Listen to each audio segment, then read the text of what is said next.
Menelusuri kisah para atlet disabilitas Peparnas ke-16 memang tak ada habisnya dan kali ini salah satu kisah inspiratif mereka datang dari cabur boccia. Satu di antaranya adalah atlet cabur boccia bernama Yahya Fele, menceritakan persiapannya untuk ajang Peparnas ke-16 Papua. Informasi lebih lengkapnya akan disampaikan oleh rekan jurnalis kami dari Tribun Papua, ada Aldi Bimantara yang saat ini sudah tersambung bersama kami. Halo Aldi. Ya, halo Firda dan juga Tribuners.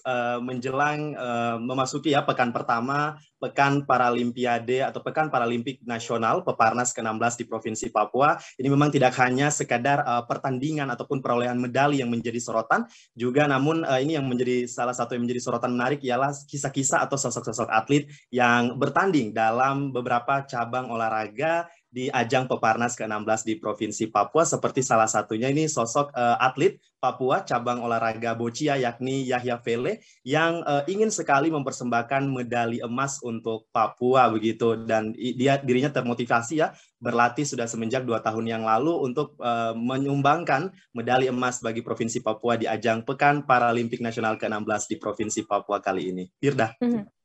Aldi, mungkin bisa Anda gambarkan begitu bagaimana cerita awal mula Yahya Fele sendiri mengenal cabur boccia? Baik Firda dan juga Tribuners, mungkin saya bisa sedikit bercerita ya. Memang awal mula Yahya Fele ini mengenal cabang olahraga boccia karena mulanya nih ajakan dari adik kelasnya di SMP Negeri 7 Yoka Pantai Jayapura bernama Naomi Awaito yang kemudian mengajaknya latihan boccia di Hotel Metastar Waena Jayapura. Nah, dari ajakan pertama ini ia tolak ya, kemudian setelah terus diajak begitu secara terus-menerus, Yahya Fele ini pun menuruti dan akhirnya singkat cerita setelah ia melihat para atlet bermain ya, berlatih, ia pun tertarik untuk mencoba mengikuti pertandingan cabang olahraga boccia ini. Begitu, Firda.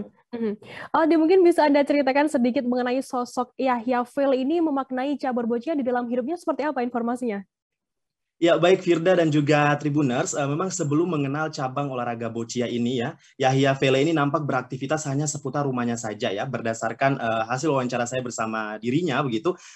Dirinya mengaku memang setelah ia diajak untuk berlatih boccia, maka hidupnya ini berubah, jadi lebih produktif karena sering latihan dan membuat orang tuanya ini memberikan dukungan baginya untuk bisa fokus dalam pertandingan boccia di event Peparnas ke-16 yang kali ini diselenggarakan di Provinsi Papua. Jadi memang dapat dikatakan Firda dan juga Tribuners, Yahya Fele ini memang memaknai boccia ini sebagai pengubah hidupnya begitu, dari yang sebelumnya hanya di rumah saja begitu, karena memang diketahui dirinya merupakan penyandang tunadaksa begitu ya, yang tidak bisa beraktivitas secara penuh seperti kita pada umumnya begitu. Firda.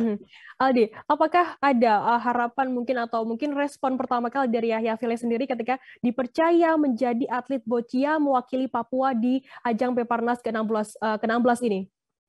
Iya Firda, memang suatu kehormatan juga ya bagi saya bisa berkesempatan nih untuk mewawancarai salah satu atlet potensial Papua begitu ya di ajang Pekan Paralimpik Nasional ini. Dan memang dalam kesempatan wawancara bersama saya memang dirinya mengaku sangat optimis ya dapat meraih medali emas dan ingin dipersembahkannya ini untuk orang tua yang tak bosan merawatnya tentunya. Walaupun ini ia penyandang disabilitas tunadaksa seperti yang sudah saya informasikan sebelumnya, memang Firda dan juga Tribuners, baginya Peparnas ke-16 kali ini nih adalah satu cahaya baru bagi kehidupannya ya.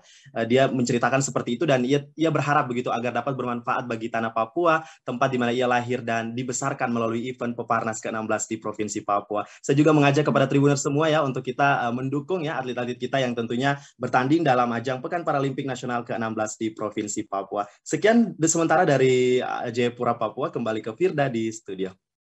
Baik, terima kasih rekan jurnalis dari Tribun Papua Aldi Bimantara atas laporan Anda. Sehat selalu, selamat bertugas kembali. Terima kasih sudah nonton. Jangan lupa like, subscribe, dan share ya.